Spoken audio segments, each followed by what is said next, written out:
Hi friends, இந்த video தாய்லாந்தோட continuation தான். டே 3 நாங்கள் மார்னிங்கே குயிக்காக ரெடி ஆகிட்டு நாங்கள் போன இடம் தான் ஒரு எலிஃபென்ட் கேம்புக்கு போனோம்.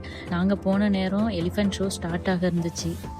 இந்த ஷோவில் ஒரு பெரிய யானையும் ஒரு குட்டி யானையும் தான் பர்ஃபார்மன்ஸ் பண்ணுச்சு. நல்லா அழகாக பண்ணுச்சுங்க. ஆனால் நாங்கள் ஃப்ரண்ட் ரோவில் தான் உட்காந்தோம். கொஞ்சம் பயமாகவே இருந்துச்சு, எங்கே தூக்கி போட்டு மிதிச்சிருக்கோன்ட்டு. ஆனால் அந்த யானைங்க வந்து ஃபுட்பால் விளையாடுறதெல்லாம் அப்பா சூப்பராக இருந்துச்சு.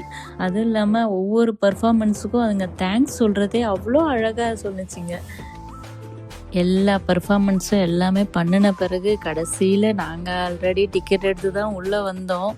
ஆனால் அங்கேயும் வந்து யானைக்கிட்ட ஒரு பேஸ்கெட்டை கொடுத்து அமௌண்ட் வசூல் பண்ண வச்சுட்டாங்க.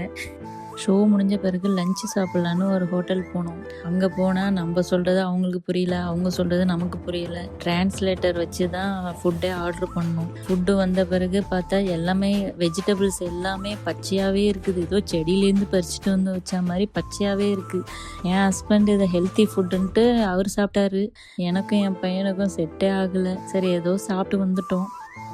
அதுக்கப்புறம் நாங்கள் போன இடம் தான் ஏஷியன் ஸ்ட்ரீட்டு. இங்கே ஃபுல் அண்ட் ஃபுல் ட்ரெஸ்ஸு தாங்க. எங்களுக்கே வந்து இது ட்ரெஸ்ஸு கடையா இல்லை கடலான்னு தோணிடுச்சு. கீழே ஃபுல்லாக ட்ரெஸ்ஸஸ், மேலே வந்து ஃபுட் கோர்ட்டு. அதோட நாங்களும் நைட் ட்ரெஸ்ஸு, டிஷர்ட்டு இதெல்லாம் ஷாப்பிங் பண்ணிவிட்டு டின்னரை முடிச்சுட்டு ரூமுக்கு போயிட்டோம்.